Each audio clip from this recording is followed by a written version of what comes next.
Hello everyone, and we have my very first blind buy of the year, which is another Serge Lutens.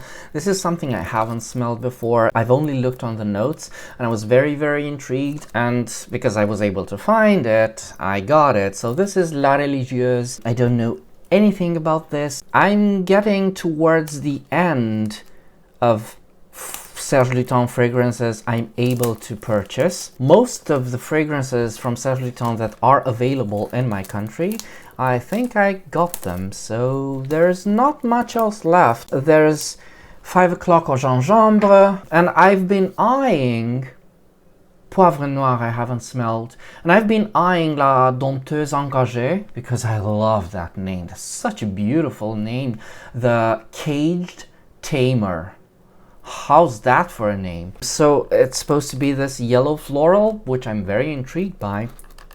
So I might get that at some point. But with this La Religieuse, I think I'm almost done. So let's craft ourselves the bottle. I love this process so much. Oh, wow, what a beautiful color. Look at this color. It's almost like the color, it's a darker, well, a lot darker color than Don de Lait, which is exactly this color, only lighter and more milky.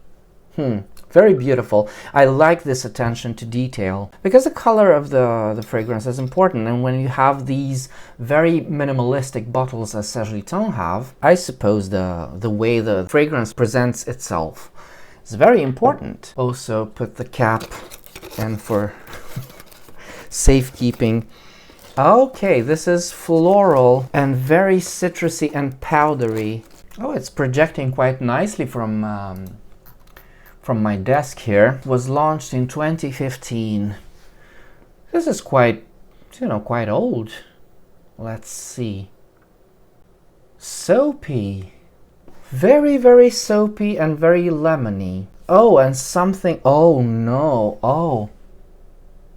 Something very animalic and very present. It's something like sweaty body odor. Reminds me of Don de Lait, which I described as something very soapy, bit metallic, a bit milky, but definitely very clean. It's an undefined white floral, which I suppose is jasmine. I'm going to look on the notes. Let's look on the notes. Okay, so it's jasmine, musk, incense, and civet.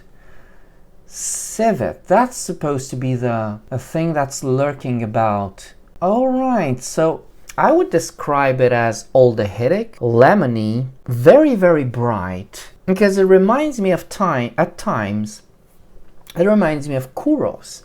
Kouros is very soapy aldehydic in its opening.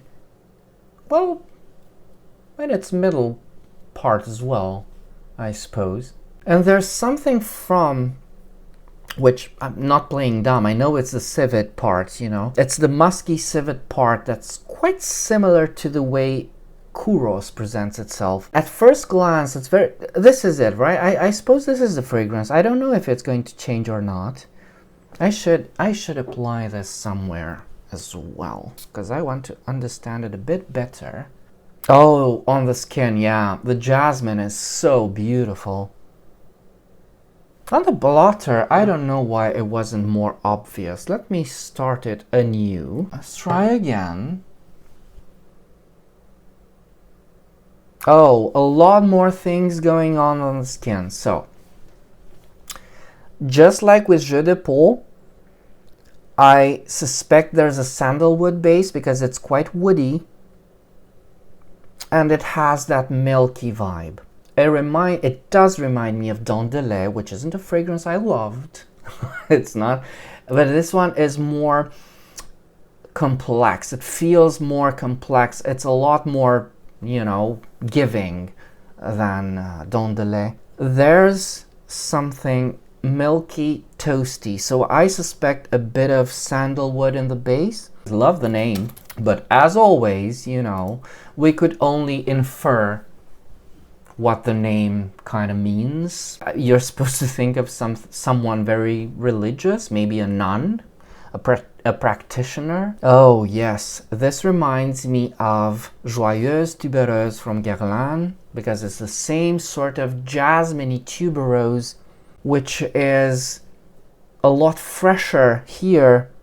But you know, when you first spray, when you first apply Joyeuse tubereuse, it's beautiful green, aldehydic, so fresh, and it only starts to get even more velvety as time passes. Joyeuse tubereuse is wonderful, it's perfect.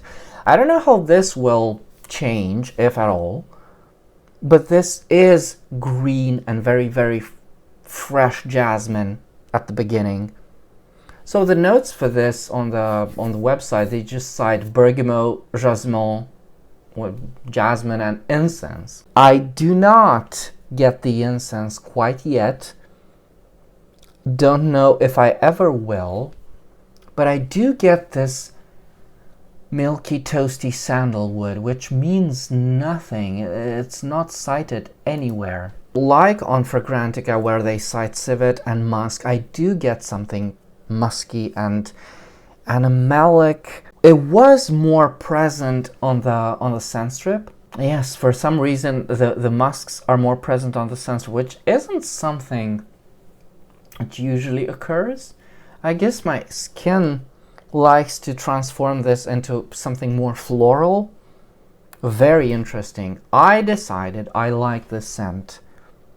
I decided this is very promising. I think at the end of the day, it reminds me of jasmine, Joyeuse tubereuse. Let's see. It's funny because Joyeuse tubereuse has tuberose, jasmine, vanilla, sandalwood, and vetiver. It's like I'm smelling a very crisp, tart jasmine, fresh from the garden, after the rain. It is sort of watery, you know, it's fluid, with a hint of dirty animalics. It's not a heavy composition. It's quite soothing. I think it's a very, very balanced scent. Is it the most interesting Serge Lutens? I don't know. It's definitely very alluring. And it's something that screams elegance. I don't know. It's maybe the bottle, maybe the color, maybe the scent. I don't know. But this is very, very elegant. Yeah, so these were my first impressions on La Religieuse by Serge Lutens. If you have any other questions, do let me know. And until next time, remember, fragrance creates memories, and may yours be happy.